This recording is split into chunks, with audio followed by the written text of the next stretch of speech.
Hello everyone, welcome to this new video and new episode of Tip of the Iceberg. My name is Cesar Pimentel, and in this video today I'll be talking about the second topic of Emory Remington's warm-up book, which is the soft tongue or legato tongue. This tongue is very important for the trombone because remember, we have a slide, and if we try to play something like a trumpet in terms of like everything is natural, but we just like move the slide,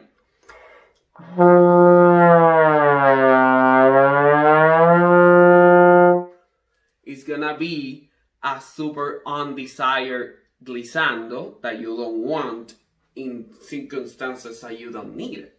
So because of that, Emory Remington brought us a series of exercises which are going to help you to develop a very great sense of slide coordination and a very great sense of legato tongue.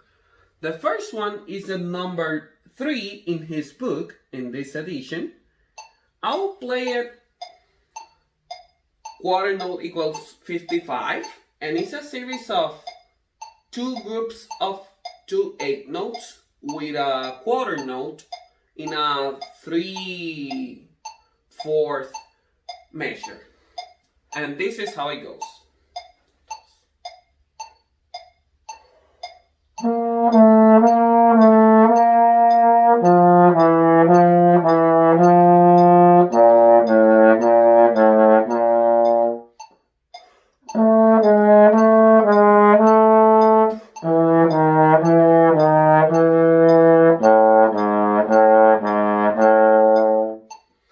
As I did last week, I'm gonna bring suggestions right now, which have helped me a lot.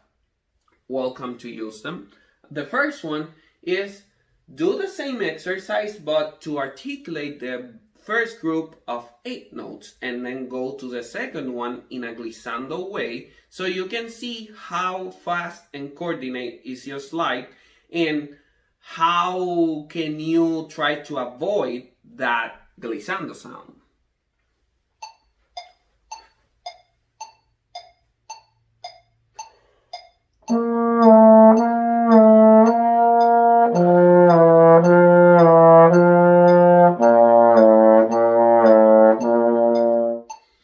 And the other example will be vice versa. Start with a ha articulation and then articulate the second group. So you can see how gentle you're starting your ha articulation in these exercises.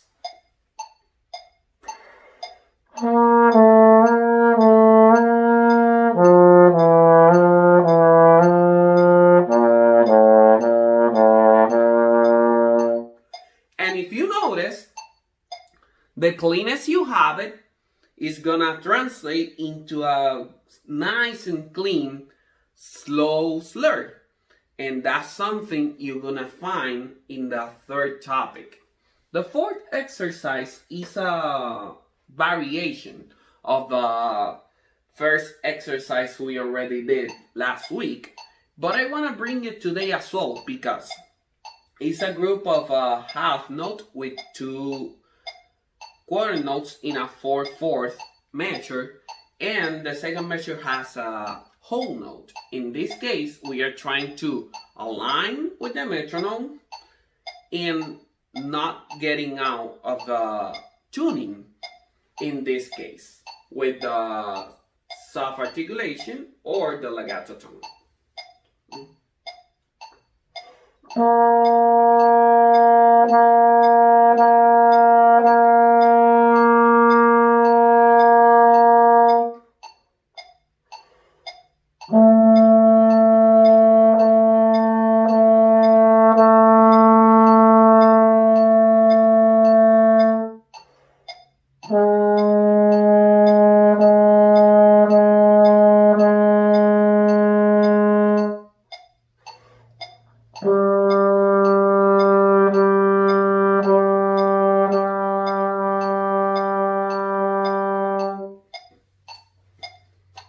This exercise is really good to start getting that firmness that you need in your embouchure. And there's an exercise that Emory Remington recommends to us that I really love, and it's like, without having the mouthpiece, try to find the embouchure.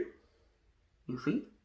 This is my natural embouchure, and then try to use a ta articulation or da articulation, singing, but with the least move possible in the embouchure area. Da, da, da, da, da, da, da, da.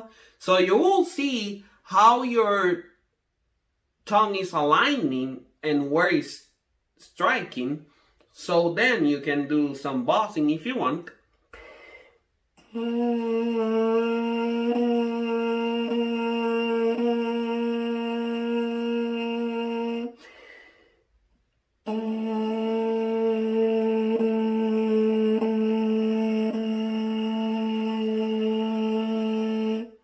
And start to develop that relaxation that you need in order to attempt these exercises.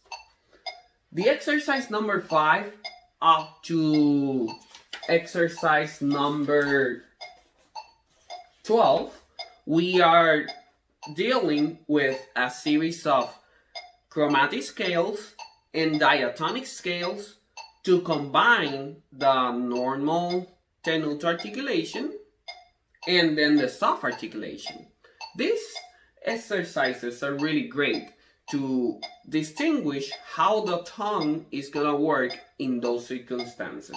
I will play just the number 5 for you today so you can see the idea behind it.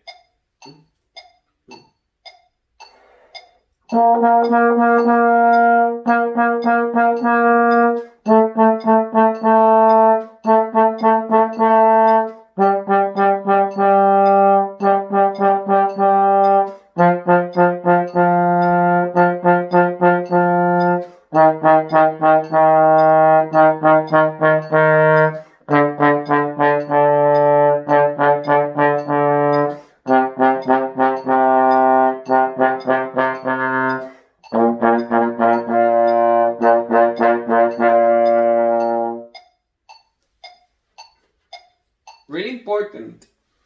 Keep finding that differences. Keep finding those exercises that are gonna help you. He has a lot of examples, but again, it's always good to create your own, because like that's the way you can, try to get these exercises really into your brain so you can then execute and try to improve your way up.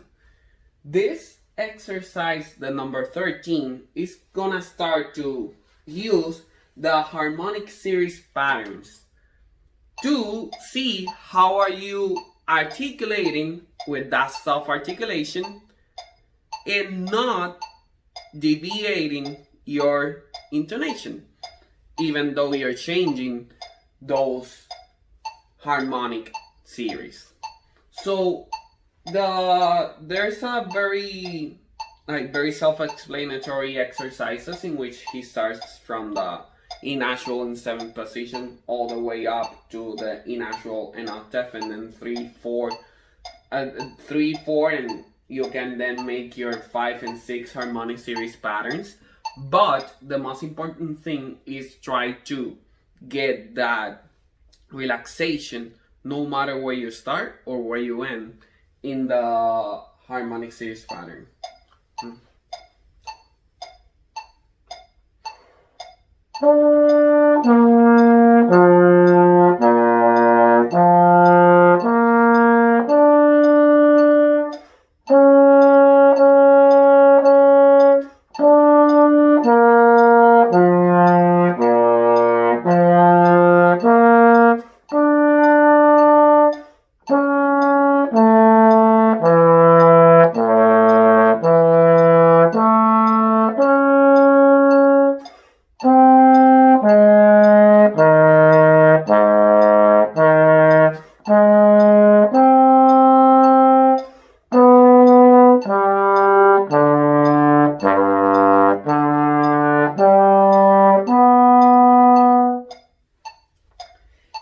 last but not least, Emory Remington recommends us a series of exercises that are gonna deal with the natural slurring in your slide, the legato tongue, and the combination of both.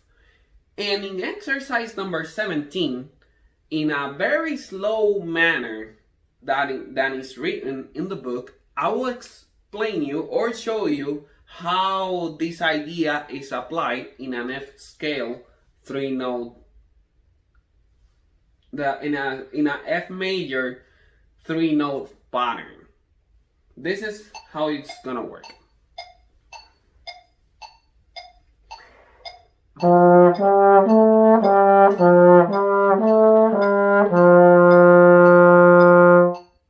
Everything was naturally slurred.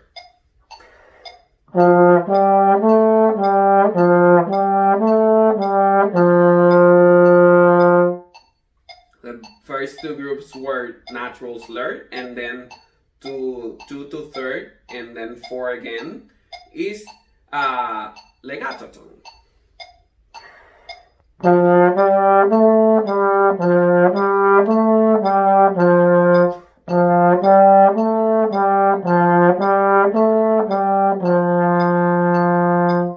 Everything was with the legato tone. Now let's gonna combine that exercise so we can use both of them.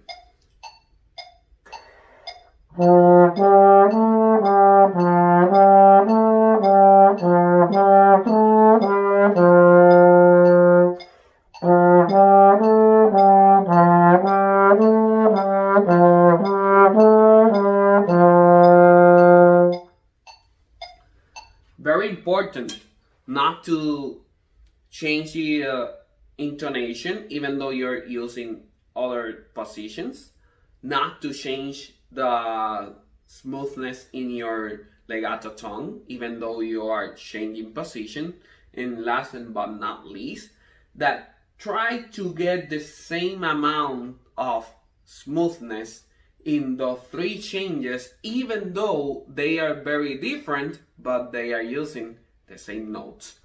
Once again, thank you very much for being with me in this episode. I'm gonna bring an English interview this next week so you can enjoy what I have for you in terms of digging with this super successful people that I had the blessing to meet. And my virtual studio still has some spaces available. Ask me any questions and I will be very happy to answer them. Until next time, I will see you then. Bye bye.